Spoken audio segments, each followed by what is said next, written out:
요즘 그 특별 새벽기도 기간인데요.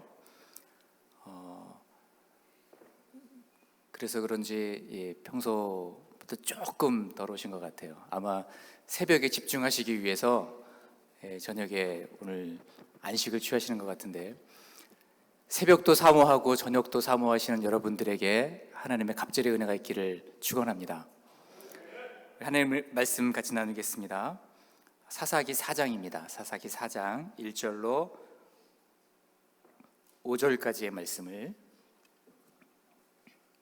1절로 5절까지의 말씀을 한 절씩 교독하겠습니다.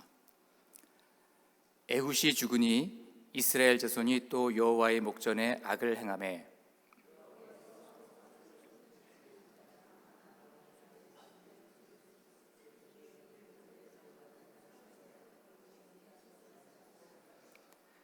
야빈 왕은 철병거 900대가 있어 20년 동안 이스라엘 자손을 심히 학대했으므로 이스라엘 자손이 여호와께 부르짖었더라.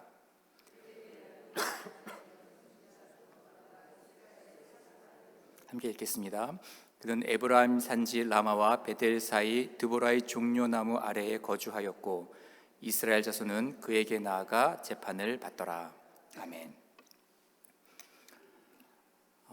2015년 한국인의 그 사망 원인 통계를 보니까 2016년 건 아직 안 나왔어요. 보통 9월 달에 그 전년도께 통계가 나오더라고요. 그래서 아직은 이제 2015년 자료가 최근 자료인데, 그 통계를 보니까 한국인의 사망 원인 1위가 암이었습니다. 이 암은 이 관련 통계의 집계가 시작된 이후로 33년 동안 부동의 1위를 차지하고 있다고 합니다. 그리고 2위는 심장질환, 3위는 뇌혈관 질환, 그리고 4위는 폐렴, 5위는 자살. 이런 순으로 그 사망 원인이 통계가 나온 것을 보았습니다. 현대 의학 기술의 발달로 과거보다는 사망률이 굉장히 많이 줄었죠. 그렇지만 여전히 사망 원인의 대부분은 질병 때문이다. 병 때문에 대부분의 사람들이 사망을 하게 된다라는 것이죠. 그래서 그런지 현대인들은 이 건강에 대해서 굉장히 관심이 많습니다. 모든 분들이 이 건강에 대해서 아주 그 모든 촉각을 곤두세우고 관심을 갖고 있는 것을 볼 수가 있습니다. 몸에 좋은 음식을 먹고 또 규칙적인 운동을 하고, 그리고 건강에 관련되는 여러 가지 많은 지식들을 습득을 합니다.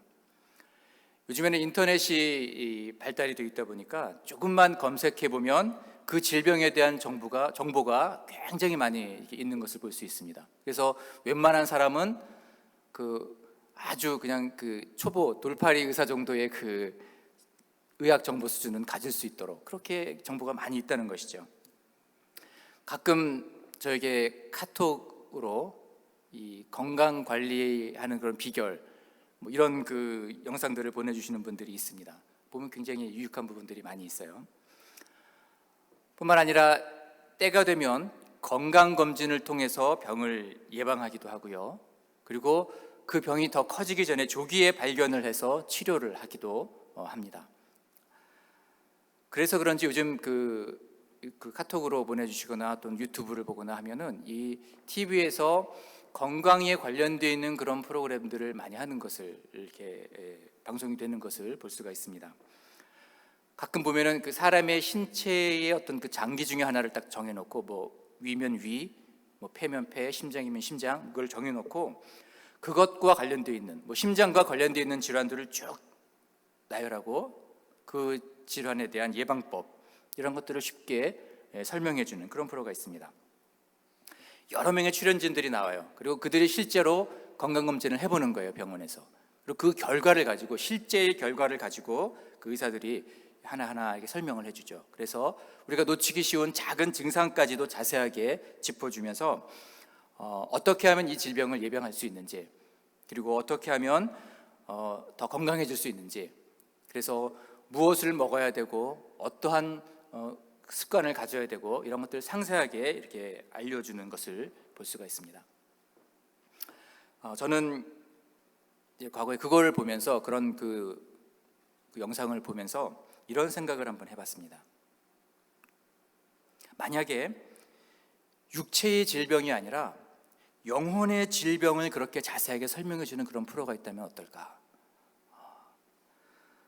우리의 영혼을 찍은 엑스레이나 MRI나 이런 것들을 보여주면서 당신은 지금 이 엑스레이를 보니까 당신 영혼의 왼쪽 부분에 지금 교만이라고 하는 종양이 자라고 있는데 이거 빨리 제거하지 않으면, 겸손으로 그걸 수술하지 않으면 아주 매우 위험한 심각한 상태입니다. 이렇게 얘기를 해주는 거죠. 또 지금 당신 영혼의 오른쪽에 음란함이 퍼지고 있습니다. 그 음란함을 제거하기 위해서 제가 고린도전서 5장을 처방을 해줄 테니까 그 열심히 잘 묵상하셔서 빨리 순결함이 회복되시기를 바랍니다. 뭐 이런 처방을 해주는 그런 병원이 있다면, 그런 프로가 있다면, 그런 의사가 있다면 얼마나 좋을까 하는 생각을 해봤습니다. 만약에 이런 일들이 가능하다면 우리 육체뿐만 아니라 우리의 영혼의 질병도 미리 예방할 수가 있고, 우리가 얼만큼 거룩을 유지하고 있는가, 우리의 영혼이 얼만큼 병들어 있는가, 이런 것들을 판단해 볼 수가 있는 거죠. 그래서 건강한 신앙을 가지고 우리가 살아갈 수 있지 않을까, 한번 그런 상상을 해보았습니다. 여러분들은 어떠십니까? 지금 여러분들의 신앙은 잘 자라고 있습니까? 만약에 문제가 있다면 어떤 부분에 어떤 문제가 있는지 여러분들 그것을 인식하고 계십니까? 육체의 질병도 오랫동안 방치해 두면 만성이 됩니다. 그래서 잘 회복이 안 되고 심한 경우에는 처음에는 가볍게 시작했던 것이 그것이 만성이 돼서 나중에는 목숨을 잃게 되는 경우도 있습니다. 우리는 이것을 고질병이다 이렇게 이야기하죠. 쉽게 잘 낫지 않고 두고두고 이 사람을 괴롭히는 그런 병을 가리킵니다. 마찬가지로 우리의 영혼에도 여러분 고질병이 있습니다. 계속해서 반복이 되고, 그래서 이제는 만성이 되어서 죄에 대한 감각이 이제 무뎌져 버린 거예요. 처음에는 그것 때문에 양심의 가책을 느끼기도 하고 죄의식을 느끼면서 이거 이러면 안 될 텐데, 하나님 보고 계시는데 이러면 안 될 텐데, 근데 그것이 반복되다 보면 이제는 그게 죄로 느껴지지 않는 거예요. 당연한 것으로 받아들여지는 거예요. 우리 영혼의 고질병이 돼버리는 거죠. 죄의식조차도 희미해져 버리는 그러한 영혼의 고질병이 있다는 것입니다. 오늘 성경 본문 4장 말씀에도 바로 이스라엘 백성들의 이러한 고질병을 지적하시는 그런 말씀으로 이 본문이 시작되고 있습니다. 우리 1절 한번 같이 읽어보겠습니다. 1절, 에웃이 죽으니 이스라엘 자손이 또 여호와의 목전에 악을 행하매. 여러분, 이 말씀, 이스라엘 백성이 또 여호와의 목전에 악을 행하였더라, 이 말씀이 사사기 전반에 걸쳐서 계속해서 반복되는 말씀이에요. 얼마나 깊은 고질병이 되었는지, 하나님께서 이들이 이 고질병에 걸려서 여호와의 목전에 악을 행하면 징계하시고, 그래서 이들이 그 고통을 견디다 못해서 다시 하나님께로 돌아와서 부르짖으면 사사를 세워서 구원해 주시고, 또 먹고 살만하면 평안해지면 또 죄로 돌아가고 또 여호와의 목전에 악을 행하였더라. 이것이 계속 반복되는 거예요. 사사기 끝날 때까지 이 이야기는 계속 진행되어져 나갑니다. 이스라엘 백성들이 하나님 앞에서 고질병을 가지고 있었다는 거예요. 먹고 살만하면, 그리고 전쟁의 위험이 사라지고 평안한 날들이 오면 어김없이 우상을 숭배하고 하나님을 떠나서 죄를 먹고 마시는 것을 계속해서 반복을 했습니다. 여러분, 어떻게 하나님의 백성인 이스라엘이 이렇게 영혼의 고질병에 걸리고 말았을까요? 우리 사사기 2장 10절 말씀을 한번 찾아보겠습니다. 사사기 2장 10절 말씀, 우리 앞에 나오죠? 우리 같이 읽겠습니다. 그 세대의 사람도 다 그 조상들에게로 돌아갔고 그 후에 일어난 다른 세대는 여호와를 알지 못하며 여호와께서 이스라엘을 위하여 행하신 일도 알지 못하였더라. 무슨 말씀입니까? 여호수아가 죽었어요. 여호수아가 죽고 여호수아의 세대의 사람들도 다 죽었다는 거예요. 그 세대의 사람도 다 그 조상들에게로 돌아갔고 여호수아의 세대의 사람들도 다 그 조상에게로 돌아갔다, 다 죽었다라는 거예요. 그리고 나서 그 후에 일어난 다른 세대들은 여호와를 알지 못했다라는 거죠.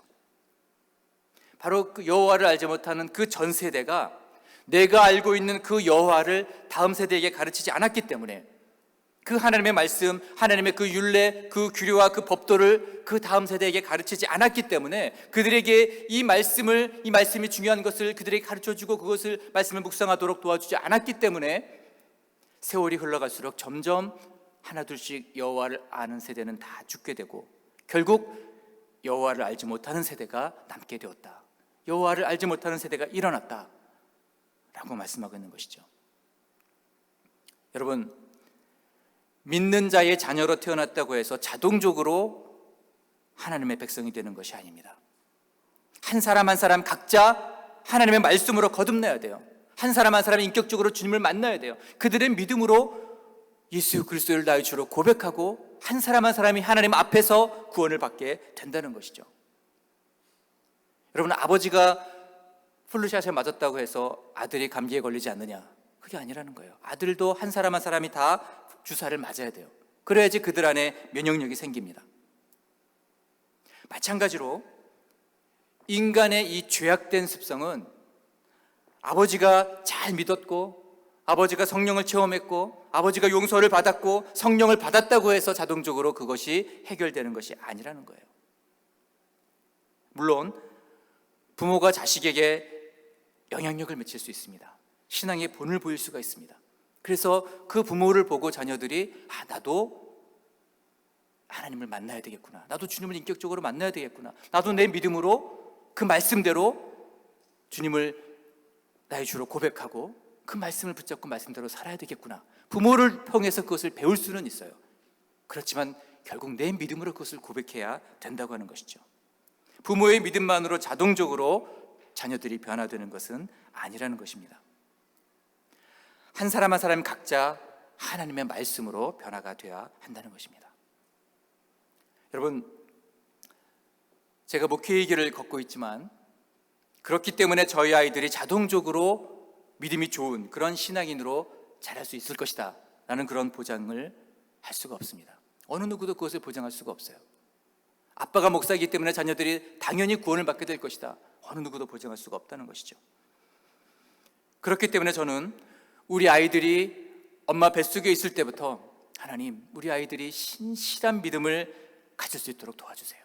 평생토록 여호와 하나님을 떠나지 않고 그들의 믿음으로 그 하나님의 말씀을 지키며 계명을 지키며 하나님의 손에 붙들린 위대한 신앙인이 될 수 있도록 도와주세요.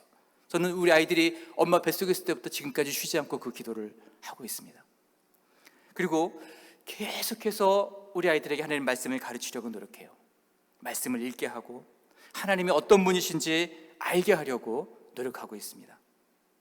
여러분, 부모가 방심하면, 부모가 조금만 아이들의 신앙 교육을 제대로 하지 않고 방심하면 여호와를 알지 못하는 세대가 일어나는 것은 시간 문제라는 거예요. 아무도, 그 어느 누구도 장담할 수가 없다고 하는 것이죠. 여러분, 지금 우리가 그 말씀 대행진을 하면서 여러분들 성경을 꾸준히 잘 읽고 계시죠? 말씀 묵상 잘 하고 계시죠? 여러분들만 하시지 마시고 우리 자녀들도 시켜야 돼요. 하루에 한 장이라도,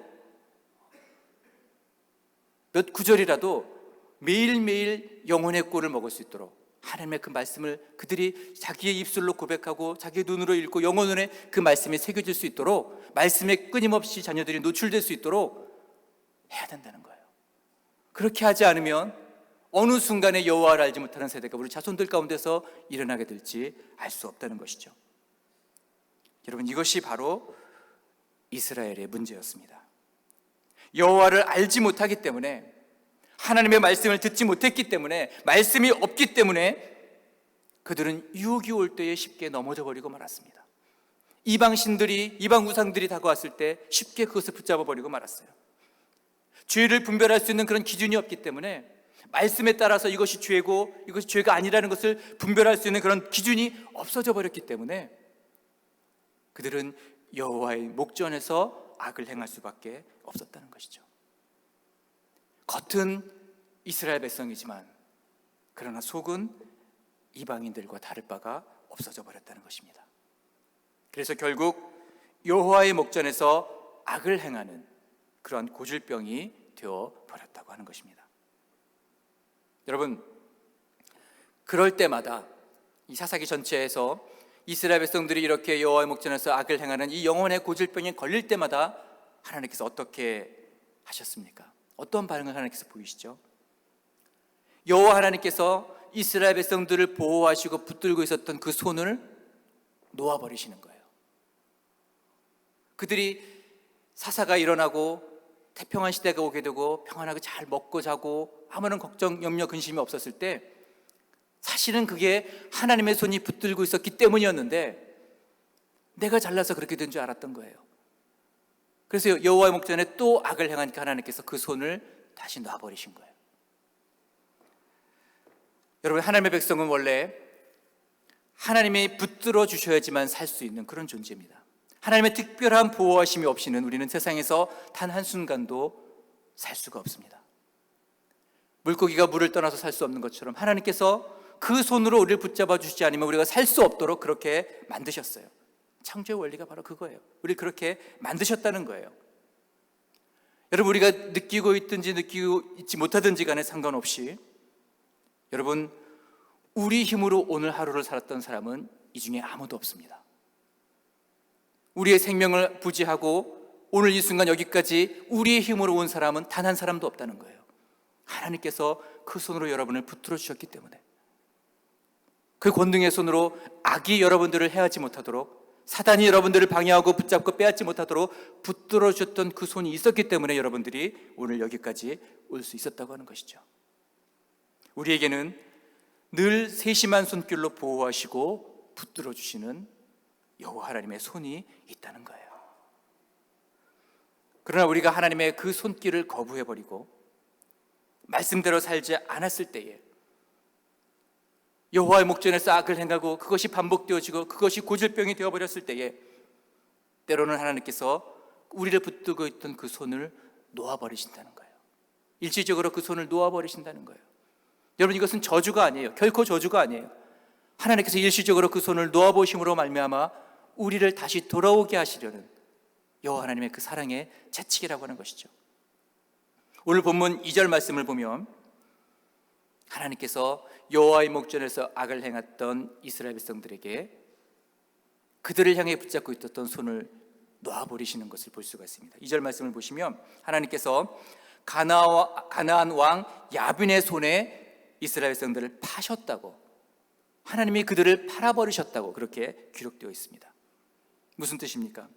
하나님이 이스라엘을 보호하시고 붙들고 계셨던 그 손을 놓아버리셨다는 거예요. 그동안 이스라엘 백성들이 가나안 땅에서 무사히 잘 살 수 있었던 것은 하나님의 보호 때문이었어요.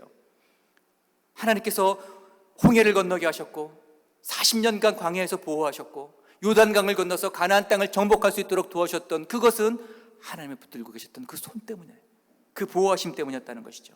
하나님이 붙드시지 않으셨다면 그들은 오늘 이 본문 말씀처럼 이방인들의 손에 팔려갈 수밖에 없었던 것이죠.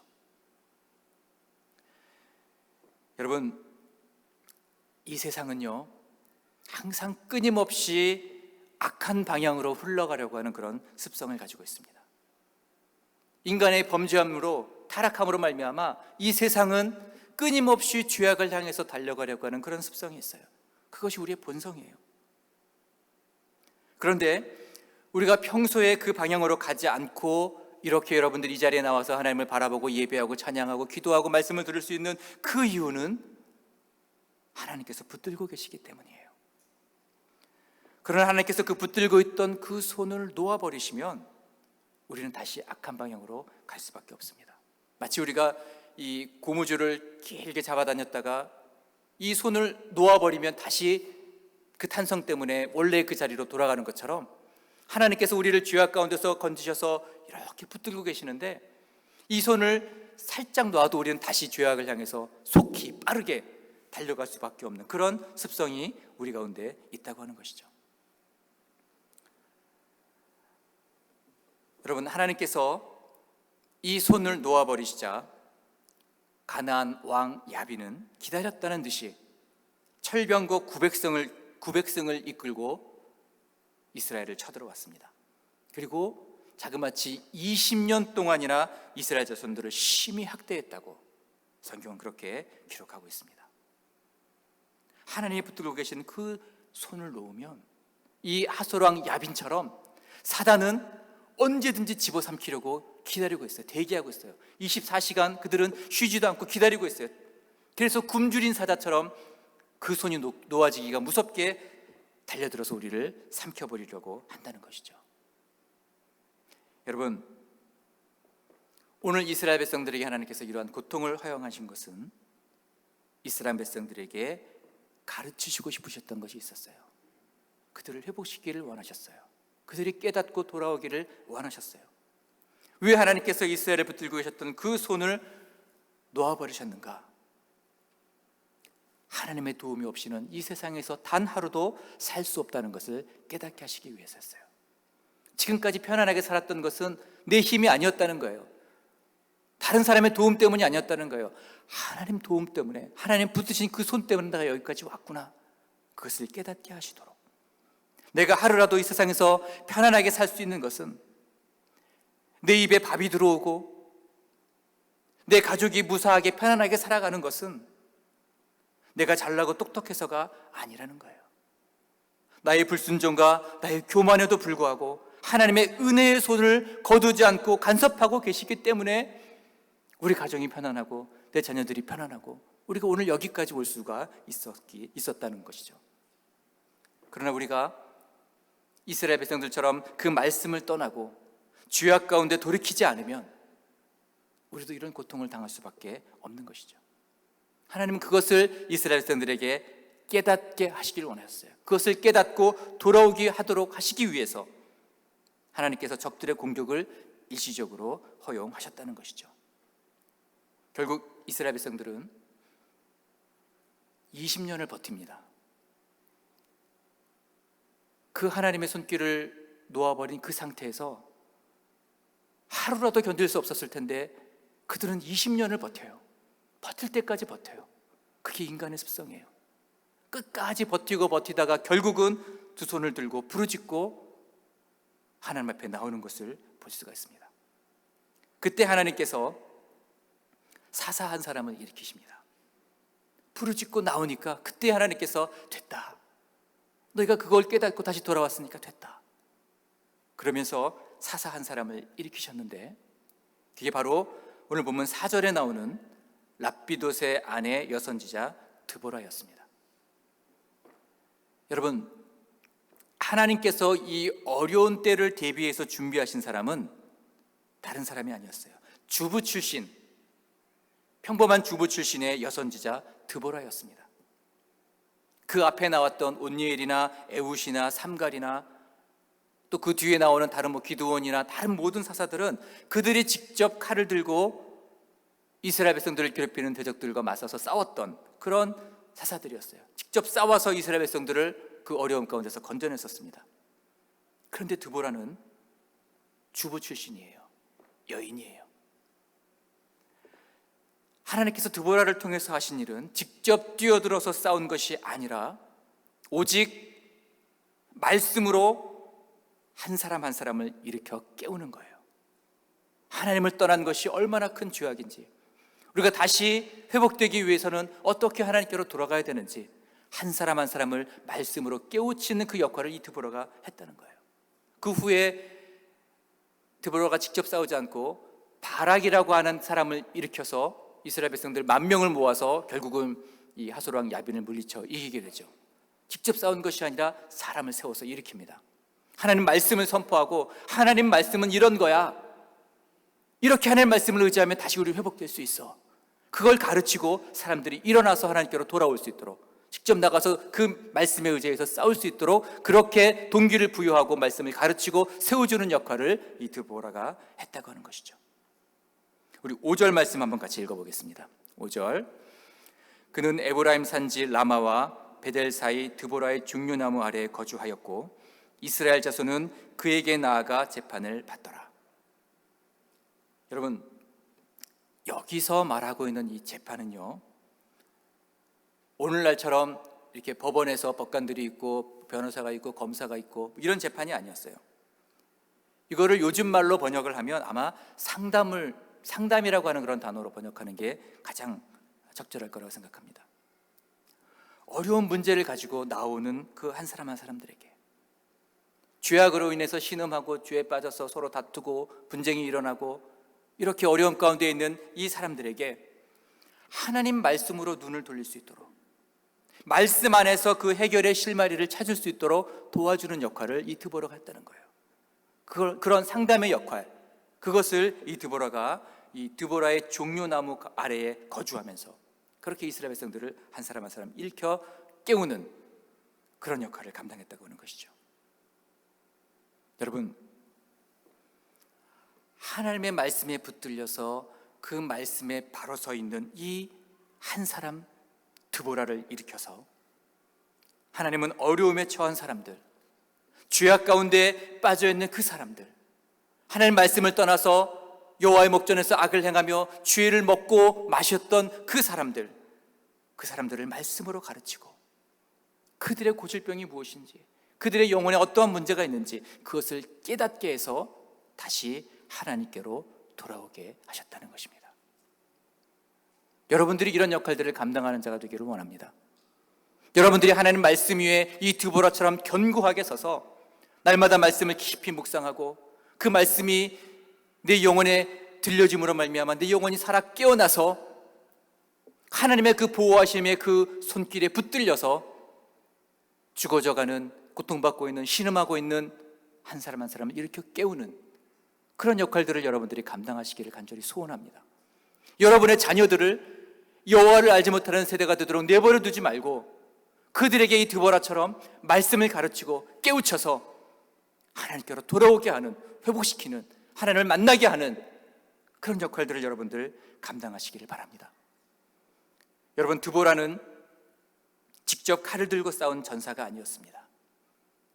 각 사람을 일으켜 세워서 스스로 싸우게 만드는 그런 코치의 역할을 했던 사람이었습니다. 그는 남편이 있었고 또 여자였고 아마 자녀들도 있었을 것입니다. 그에게는 돈도 없고 힘도 없었습니다. 가진 것은 아무것도 없었어요. 그러나 하나님의 말씀으로, 살아있는 능력 있는 여호와 하나님의 그 말씀으로 이스라엘 백성들의 잠자는 영혼을 깨움으로써 하나님의 약속이 무엇이고 하나님께서 그들을 왜 이 가나안 땅으로 인도하셨는지, 그들이 하나님 앞에서 어떠한 존재인지, 어떻게 살아가야 되는 존재인지, 그들이 말씀에서부터 얼마나 멀리 떨어져 있는지, 그리고 그 원인이 무엇인지를 깨우칠 수 있도록 그렇게 도와주었다는 것입니다. 그는 20년간 지속되었던 가나안의 학대를 물리칠 수 있는 길은 다른 데 있는 것이 아니다. 다시 말씀으로 돌아가는 것이다. 이것을 가르쳤습니다. 우리가 겪고 있는 이 어려움은 다른 것이 아니다. 지금 말씀으로부터 멀리 떨어졌기 때문에, 하나님의 음성으로부터 너무 멀리 떨어져 있었기 때문에 이렇게 된 것이다. 우리가 하나님의 말씀을 날마다 그 여호수아에게 주셨던 그 말씀대로 그 말씀과 규례와 법도를 순종하고 그 율법책을 내게서 떠나게 하지 않도록 그렇게 하라고 말씀하셨는데 그것을 지키지 않았기 때문에, 그 말씀에서부터 멀어졌기 때문에, 여호와를 알지 못하는 세대가 되어버렸기 때문에 그래서 이러한 어려움을 당하게 된 것이다. 이것을 백성들에게 깨우친 거예요. 말씀으로 돌아가자. 말씀으로 돌아가자. 말씀을 붙들자. 여러분, 하나님께서 하솔 왕 야빈에게 약탈이나 당하라고 이스라엘 백성들을 애굽에서 불러내신 것이 아니었어요. 그들은 자신들의 이 무능하고 무기력한 상태에 대해서 가슴을 쳐야 했습니다. 내가 이렇게 하나님께로부터 떨어져 있었구나. 단지 목숨만 부지하고 사는 것에서 만족하는 그런 사람이 되어서는 안 되는 것이구나. 그들에게는 존귀한 삶과 풍성한 삶이 약속되어 있다는 것을 그들이 알아야 했습니다. 말씀으로 돌아가서 이 약속을 되찾았을 때에 그들에게는 시스라의 철병거 900승보다도 더 큰 힘이 생기게 되었던 것입니다. 말씀을 붙들었더니 이스라엘 백성들 10,000명을 데리고 올라가서 그 많은 가나안 사람들을 다 물리쳐서 이길 수가 있게 되었다는 거예요. 사랑하는 성도 여러분, 오늘 우리에게, 나에게 내 영혼의 고질병이 혹시 있지는 않습니까? 무감각해져 버린, 이전에는 이것 때문에 내가 아파했지만 이제는 아프지도 않고 이제는 죄인 것조차도 잊어버리고 살았던 우리 영혼의 고질병은 무엇입니까? 만성이 되어서 무감각해지고 그리고 하나님의 거룩함을 깨트리게 만드는 그러한 고질병은 있지 않습니까? 쉽게 넘어지고 마음이 흔들리는 우리의 연약함은 무엇입니까? 여러분, 말씀으로 돌아가서 여호와 하나님의 음성을 듣게 되시기를 바랍니다. 하나님의 그 말씀의 거울에 비추어 보아서 내가 이 말씀으로부터 얼마큼 떨어져 있었는지 여러분 그것을 깨닫고 우리의 영혼의 질병을 진단하고 다시 하나님께로 돌아가시기를 바랍니다. 다시 그 여호와 하나님의 보호하심과 붙드심의 그 손에 여러분 자신을 맡겨드리기를 간절히 바랍니다. 뿐만 아니라 우리 자신뿐만 아니라 우리 자녀들도, 사랑하는 우리 자녀들도 여호와를 알지 못하는 세대가 되어버리지 않도록, 여호수아가 그랬던 것처럼 우리가 살아있는 동안에는 혹시 아이들이 하나님께 나올 수 있어요. 그러나 우리가 이 세상을 떠나고 난 후에, 그 후에 이들이 여호와를 알지 못하는 세대가 되지 않을 거라는 보장은 아무도 할 수 없습니다. 그들 스스로 말씀을 붙잡고 은혜 앞에 나아가고 생명처럼 그 말씀 앞에 말씀을 떠나지 않는 우리 자녀들이 되도록 그렇게 가르쳐야 될 줄로 분명히 믿습니다. 하나님의 말씀은 살았고 운동력이 있어 좌우에 날선 어떤 검보다도 예리하여 홍과 연과 및 관절과 골수를 찔러 쪼개기까지 한다고 성경은 말씀하고 있습니다. 하나님 말씀은 살아있어요. 그래서 우리의 연약한 부분들을 마치 환자를 수술하는 그 의사의 칼처럼 예리하게 우리 영혼의 질병, 영혼의 종양을 잘라낼 것입니다. 그 말씀 속에 우리의 영혼을 치료하는 힘이 있습니다. 사랑하는 성도 여러분, 저와 여러분들이 드보라와 같이 말씀 위에 견고하게 서서 이 세상을 일깨우고 하나님께로 돌이키는 이 시대에 드보라와 같은 사사가 되기를 주님의 이름으로 축복합니다.